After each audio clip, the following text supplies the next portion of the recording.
Hello friends, आज का जो हमारा एडिटोरियल है स्क्रिप्ट ऑफ यूनिटी, उस एडिटोरियल को डिस्कस करेंगे। उस एडिटोरियल के अंदर ऑथर ने क्या लिखा है, कैसी ग्रामर यूज़ हुई है, ग्रामर से रिलेटेड क्या क्या बातें जो हम डिस्कस कर सकते हैं वो सब करेंगे, साथ ही साथ कॉन्टेक्स्ट को समझेंगे। लेकिन उससे पहले मैं आपको बता दूं कि आज का जो एडिटोरियल है ये किस कारण से लिखा गया है। हुआ क्या कि नरेंद्र मोदी जी ने अभी हमारे देश को एक मैसेज दिया, हमारे देश के प्रधानमंत्री जी ने, कि भाई देशवासियों को सबको मिल के रहने की ज़रूरत है। इस टाइम पे हमें एक दूसरे से लड़ने की ज़रूरत नहीं है। अब उन्होंने ये मैसेज दिया क्यों? इसके पीछे दो रीज़न थे। पहला रीज़न क्या था कि पूरा सबने वो जमात वाला केस सुना होगा जो दिल्ली के अंदर मार्च में हुआ था, कि वहाँ से कुछ जमाती निकले थे और उन लोगों के कारण काफ़ी जगहों पे कोविड-19 फैल गया। तो कोविड-19 उन लोगों के कारण फैल गया, that was an unfortunate episode. लेकिन उस चीज़ को कहीं ना कहीं गवर्नमेंट ने अपनी कमियां छुपाने के लिए यूज़ किया, ऐसा ऑथर ने इस आर्टिकल के अंदर लिखा है। दूसरी बात, कहीं ना कहीं उस कारण से मीडिया ने हमारे देश के अंदर कोविड-19 को भी हिंदू मुस्लिम की बीमारी करार कर दिया। ठीक है, तो कहीं ना कहीं मीडिया का रोल इसमें बहुत गलत रहा।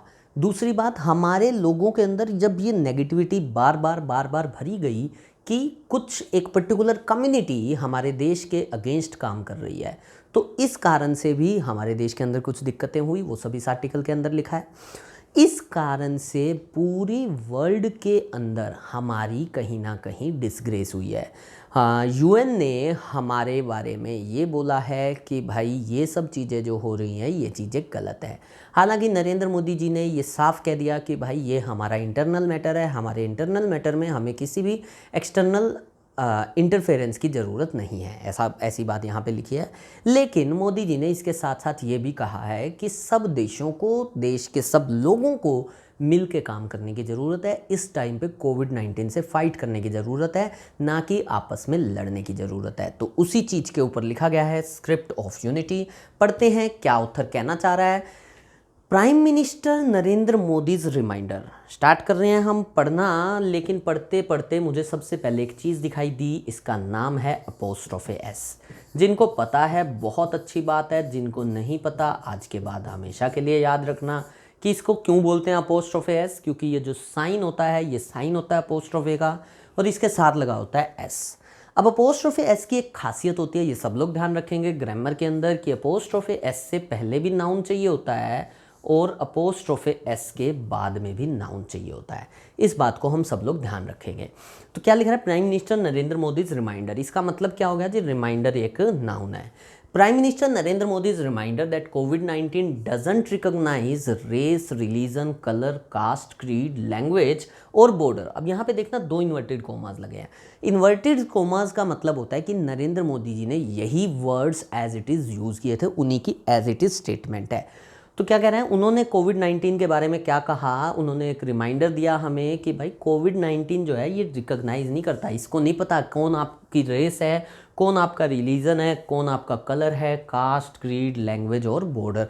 मतलब कोविड-19 आने से पहले आपसे ये नहीं पूछने वाला कि भैया आपका कौन सा रिलीजन है, या आपका कलर ब्लैक है या वाइट है या कैसा है, ये सब चीज़ें आपसे नहीं पूछने वाला। Before striking was axiomatic vocabulary का वीडियो मैंने अभी इससे पहले अपलोड कर दिया है, वो आप लोगों ने ज़रूर देख लिया होगा। नहीं देखा है तो प्लीज़ उसको ज़रूर देखिएगा। एक्जियोमेटिक जो वर्ड है इसका मतलब होता है क्लियरली अंडरस्टूड। तो कह रहे हैं ये बात सबको सब पता है कि भैया कोविड-19 आपसे रिलीजन कुछ नहीं पूछने वाला। लेकिन भले ही पता है, लेकिन ये बात है कैसी, ये एक एसेंशियल बात है। The pandemic has fanned the flames.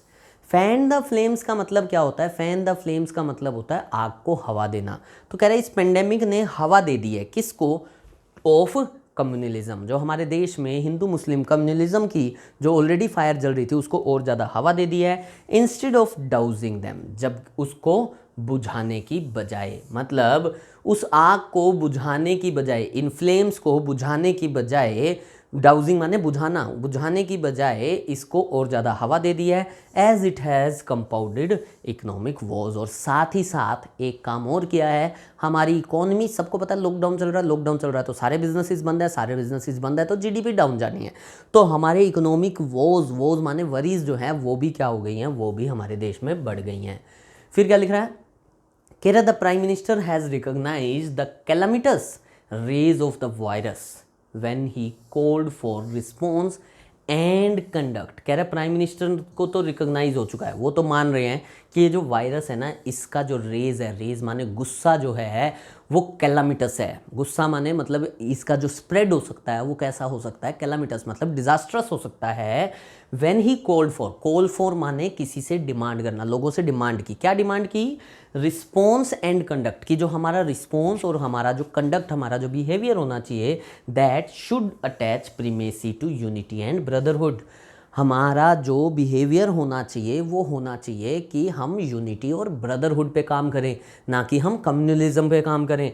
He can not be more right about the fact that countries and societies can no longer afford to face off, face off का मतलब होता है सामना करना, विद वन अनदर। कह रहा है उस वो इससे सही बात और कुछ हो ही नहीं सकती कि कंट्रीज़ और सोसाइटीज़ जो हैं वो no longer afford to face off, कि कंट्रीज़ और सोसाइटीज़ इस टाइम पे लड़ाई झगड़े में नहीं पड़ सकती, with one another, and the future can be secured only through togetherness and resilience. कह रहा है जो फ्यूचर है उसको बचाया जा सकता है जब सब लोग साथ आएँ, टुगेदर चले और रेजिलेंस से चले। रेजिलेंस माने अपनी अपनी स्ट्रेंथ दिखाएं, एक दूसरे को नहीं, साथ में एक दूसरे को बढ़ाने के लिए। He spoke against the backdrop of criticism.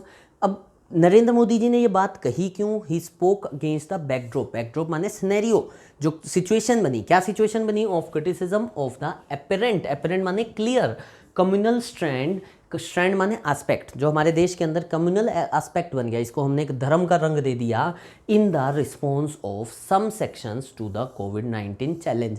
कोविड-19 के चैलेंज के खिलाफ जो हम लड़ रहे हैं उसमें जो हमने इसको धर्म का रंग दे दिया, उस टाइम उसके खिलाफ जो हमारा क्रिटिसिज्म हुआ है उस पर वो बोल रहे थे।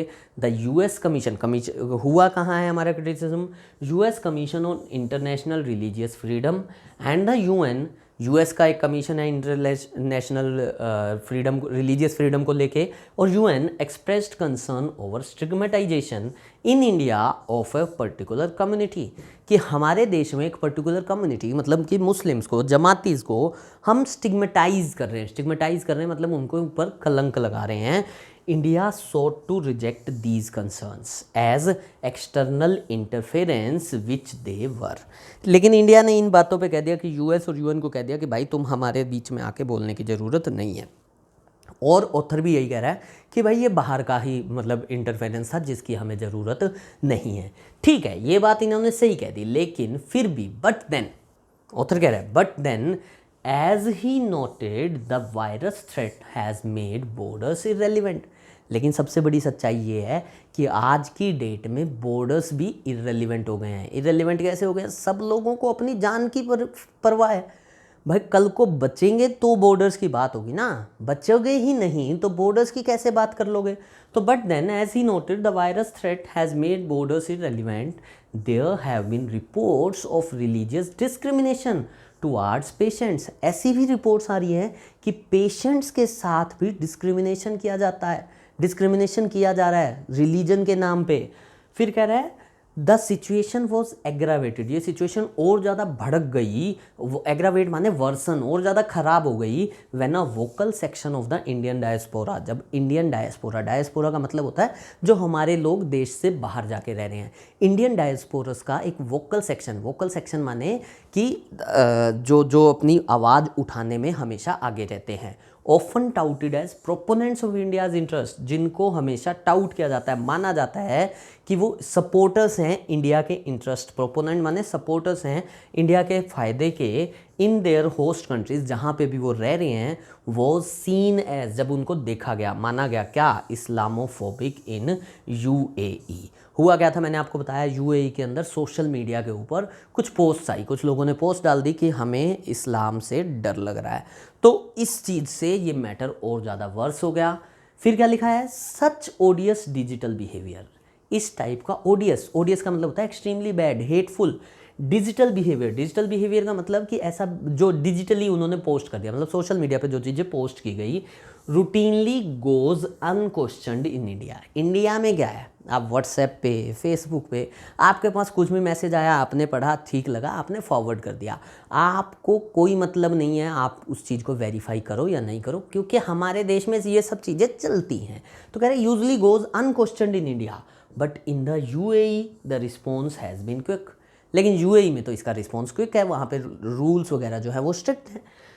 कह रहा है many have lost their jobs, जो लोगों ने इस तरह की पोस्ट डाली थी उन लोगों की जॉब्स ही छीन ली for posting hateful content and this culture of diatribe now looms. और यही कल्चर जो है डायट्राइब माने क्रिटिसिज्म का, नाउ लूम्स यही मंडरा रहा है। कहाँ पे मंडरा रहा है, लूम्स माने मंडराना, over a critical bilateral relationship, हमारी जो सीरियस बाइलेटरल रिलेशनशिप है इंडिया और यूए की, दैट ऐसी रिलेशनशिप जिसको मोदी हैज़ पर्सनली नर्चर्ड, जिसको मिस्टर मोदी ने पर्सनली खुद से नर्चर किया है, पाला पोसा है।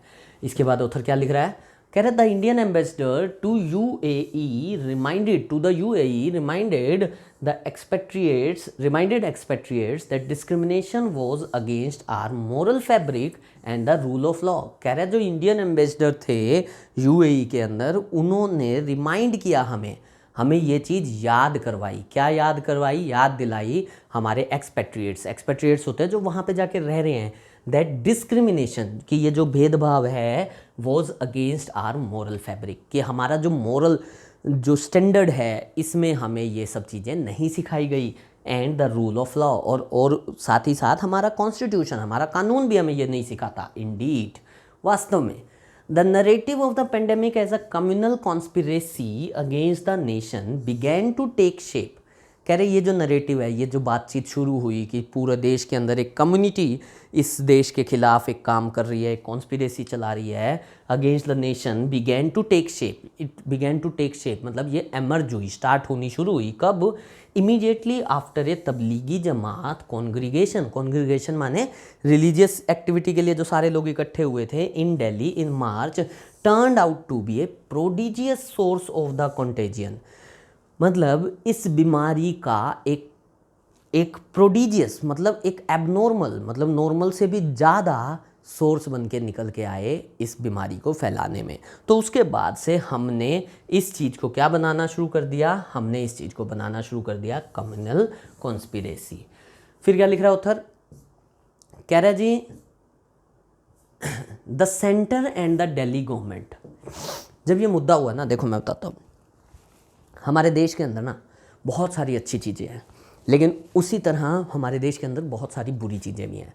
हम लोगों की एक खासियत है कि हम मीडिया पे आंख मूंद के विश्वास करते हैं, जबकि सबको पता है कि मीडिया से झूठा आज की डेट में कोई भी नहीं है।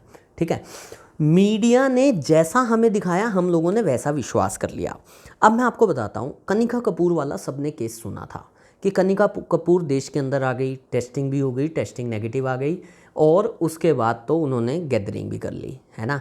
लेकिन उस केस को ठीक है थोड़ा सा उठाया, लेकिन कहीं ना कहीं वो केस साइड पे हो गया, ठीक है। लेकिन इन द सेम वे ये जो कम्युनल केस था, अब वो भी तो कनिका कपूर भी तो हिंदू थी, अब हमने नहीं कहा कि वो हिंदू होके ऐसा काम कर रही है, लेकिन वैसा ही केस जब तबलीगी जमात वाली तरफ से हुआ तो हमने उसके खिलाफ आवाज़ उठा ली। इसका रीज़न सबसे बड़ा ये नहीं था कि हमें हिंदू मुस्लिम करना था, सबसे बड़ा रीज़न क्या था, गवर्नमेंट ने अपनी कमियां छुपानी थी। क्योंकि जब पता लग गया था फरवरी के अंदर ही 14 to 20 फरवरी के बीच में राहुल गांधी ने एक पोस्ट किया था, उन्होंने पोस्ट ट्वीट किया था कि भैया हमारे देश के अंदर इस प्रॉब्लम को उतना ज़्यादा सीरियसली नहीं लिया जा रहा। लेकिन उस टाइम तक हम कहीं ना कहीं नमस्ते ट्रंप करने में बिजी थे, मतलब कहीं ना कहीं हमारे देश की गवर्नमेंट की भी कमियां रही। ऑथर भी वही कुछ बात लिखने वाला, क्या लिख रहा है देखो, the centre and the Delhi government appear to be using the unfortunate episode. ये एपिसोड जो हुआ अनफॉर्चुनेट था, मतलब ये मैं इस बात को या ऑथर इस बात को सपोर्ट नहीं कर रहा कि जो तबलीगी जमात वाला एपिसोड हुआ कि वो सही था ना, वो भी गलत था। लेकिन इस अनफॉर्चुनेट एपिसोड को दिल्ली और सेंट्रल गवर्नमेंट ने यूज़ किया कैसे, scripted by an irresponsible and ignorant group. Yes, और वो लोग जो थे वो इररिस्पॉन्सिबल भी थे और इग्नोरेंट भी थे। इग्नोरेंट मतलब इल मैनर्ड भी थे। टू फेंड ऑफ, तो गवर्नमेंट ने इसको यूज़ किया। क्यों यूज़ किया? To fend off. Fend off का मतलब साइड करना, अवॉइड करना, बचाना। Scrutiny of their own shortcomings, अपनी कमियों की चेकिंग ना हो, एग्जामिनेशन ना हो, इस चीज़ के लिए गवर्नमेंट ने इन चीज़ों को यूज़ करना शुरू कर दिया। A section of the media continues to play a dishonourable role in amplifying it. एक मीडिया का भी एक सेक्शन अभी भी इस चीज़ को एम्पलीफाई करने में, इंक्रीज करने में डिसऑनरेबल रोल प्ले कर रहा है। फिर कह रहा है in an environment that is already rife with माने full of fear and uncertainty. कह रहे हैं एक ऐसे एनवायरनमेंट में जो ऑलरेडी भरा हुआ है डर और अनसर्टेनिटी से, the official communication strategy must focus on building trust and offering reassurance. कह रहे हैं इस टाइम पे तो जो हमारी ऑफिशियल कम्युनिकेशन होनी चाहिए वो ऐसी होनी चाहिए जिससे रीअश्योरेंस आए लोगों में और ट्रस्ट बिल्ड हो। लेकिन इस टाइम पे हम लोग अगर ऐसी चीज़ें करेंगे तो भैया कहीं ना कहीं चीज़ें गलत ही चल रही हैं। फिर ऑथर क्या कह रहा है? कह रहा है the extremely inadequate messaging has led to stigmatisation of patients and their families. हमारे देश में इस बात के बाद इतने ज़्यादा एक्सट्रीम वे में इनएडिक्वेट मैसेजेस हुए कि कुछ पेशेंट्स और उनकी फैमिलीज़ को टोटली स्टिग्मेटाइज कर दिया गया, मतलब कि कलंकित कर दिया गया। फिर कह रहा है and despicable incivility towards even the bodies of unfortunate victims. और तो और उन विक्टिम्स जो थे बेचारे जो मर गए उनकी बॉडीज़ के साथ डेस्पिकेबल माने हेटेबल बिहेवियर किया गया। तो कहीं ना कहीं ये चीज़ें बिल्कुल गलत हैं। All this makes the prime minister statement timely. तो इन सब चीज़ों को देखते हुए प्राइम मिनिस्टर जी की जो स्टेटमेंट आई है वो बिल्कुल टाइमली हैं। हिज कॉल फॉर माने जो वो डिमांड कर रहे हैं, unity in the face of this calamity must be translated into firm action and a good place to begin is the government's own messaging. तो कह रहा है इनकी जो कॉल है यूनिटी के लिए, जो डिमांड कर रहे हैं, इन द फेस ऑफ, जब हम लड़ाई लड़ रहे हैं इस कैलेमिटी, इस बीमारी से, must be translated into firm action. Actual में सिर्फ ये बात नहीं रह जानी चाहिए, इस पे एक्शन होना चाहिए। And a good place to begin is the government's own messaging. और इसमें सबसे बड़ी जो बात है वो गवर्नमेंट की अपनी खुद की मैसेजिंग में, मतलब कि गवर्नमेंट के जो ऑफिशियल्स हैं उनकी मैसेजिंग में ये सब चीज़ें हमें दिखाई देनी चाहिए। तो ये सारा था स्क्रिप्ट ऑफ यूनिटी। ऑथर का एक ही मैसेज था कि भैया आपने बात बिल्कुल सही की है, लेकिन ये बात सिर्फ बात ना रहे, एक्शन में तब्दील होनी चाहिए। और कहीं ना कहीं ऑथर हम सब से भी कहना चाह रहा था कि भाई इस टाइम पे इस चीज़ से लड़ लो, बाकी चीज़ें सब बाद में लड़ी जाएंगी। तो दोस्तों आज के लिए इतना ही। Thank you everyone. अगर आपको वीडियो पसंद आ रही है तो लाइक करके और कमेंट करके मुझे ज़रूर बताइएगा। Thank you everyone.